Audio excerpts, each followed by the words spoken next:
سورۃ القلم، سورت نمبر 68،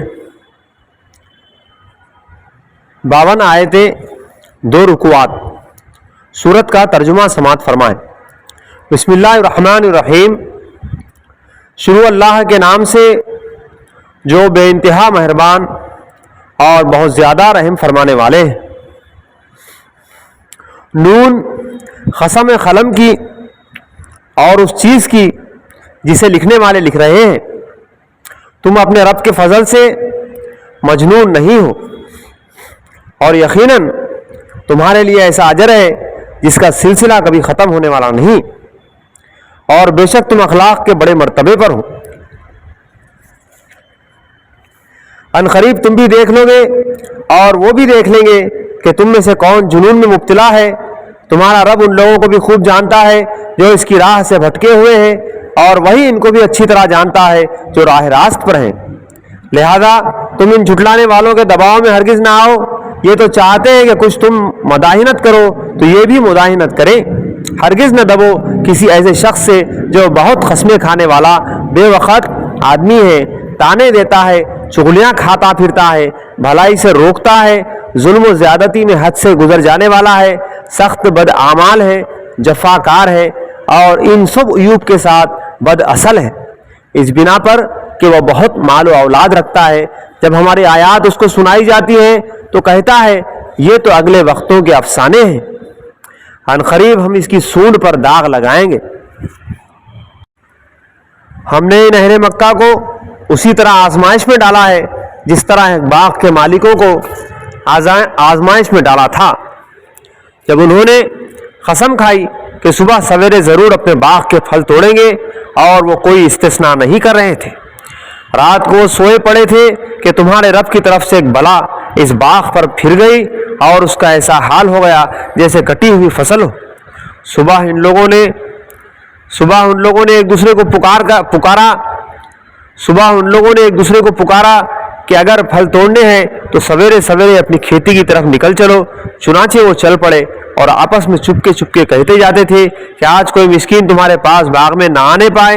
وہ کچھ نہ دینے کا فیصلہ کیے ہوئے صبح سویرے جلدی اس طرح وہاں گئے جیسے کہ وہ پھل توڑنے پر قادر ہیں، مگر جب باغ کو دیکھا تو کہنے لگے ہم راستہ بھول گئے ہیں، نہیں بلکہ ہم محروم رہ گئے۔ ان میں جو سب سے بہتر آدمی تھا اس نے کہا میں نے تم سے کہا نہ تھا کہ تم تسبیح کیوں نہیں کرتے؟ وہ پکار اٹھے پاک ہے ہمارا رب، واقعی ہم گناہ گار تھے۔ پھر ان میں سے ہر ایک دوسرے کو ملامت کرنے لگا۔ آخر کو انہوں نے کہا افسوس ہمارے حال پر، بے شک ہم سرکش ہو گئے تھے۔ بعید نہیں کہ ہمارا رب ہمیں بدلے میں اس سے بہتر باغ عطا فرمائے۔ ہم اپنے رب کی طرف رجوع کرتے ہیں، ایسا ہوتا ہے عذاب، اور آخرت کا عذاب اس سے بھی بڑا ہے۔ کاش یہ لوگ اس کو جانتے۔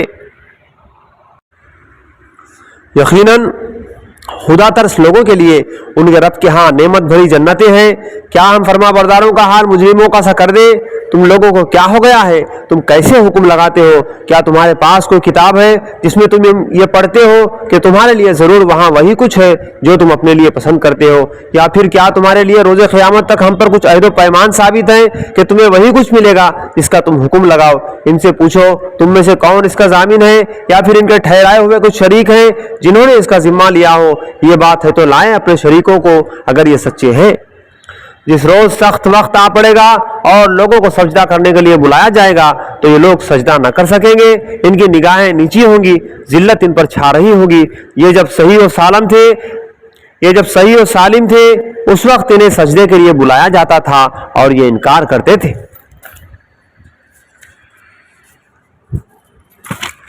بس اے نبی صلی اللہ علیہ وسلم تم اس کلام کے جھٹلانے والوں کا معاملہ مجھ پر چھوڑ دو۔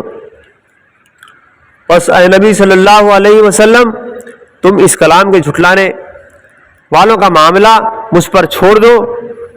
ہم ایسے طریقے سے ان کو بتدریج تباہی کی طرف لے جائیں گے کہ ان کو خبر بھی نہ ہوگی۔ میں ان کی رسی دراز کر رہا ہوں، میری چال بڑی زبردست۔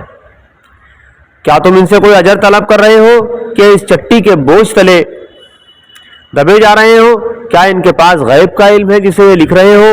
بس اپنے رب کا فیصلہ صادر ہونے تک صبر کرو اور مچھلی والے یونس علیہ السلام کی طرح نہ ہو جاؤ جب اس نے پکارا تھا اور وہ غم سے بھرا ہوا تھا۔ اگر اس کے رب کی مہربانی اس کے شامل حال نہ ہو جاتی تو مذموم ہو کر چٹیل میدان میں پھینک دیا جاتا۔ آخر کار اس کے رب نے اسے برگزیدہ فرما لیا اور اسے صالح بندوں میں شامل کر دیا۔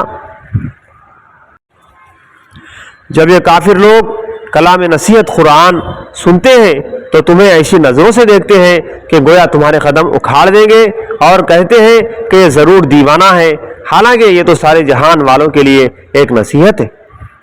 صدق اللہ العظیم۔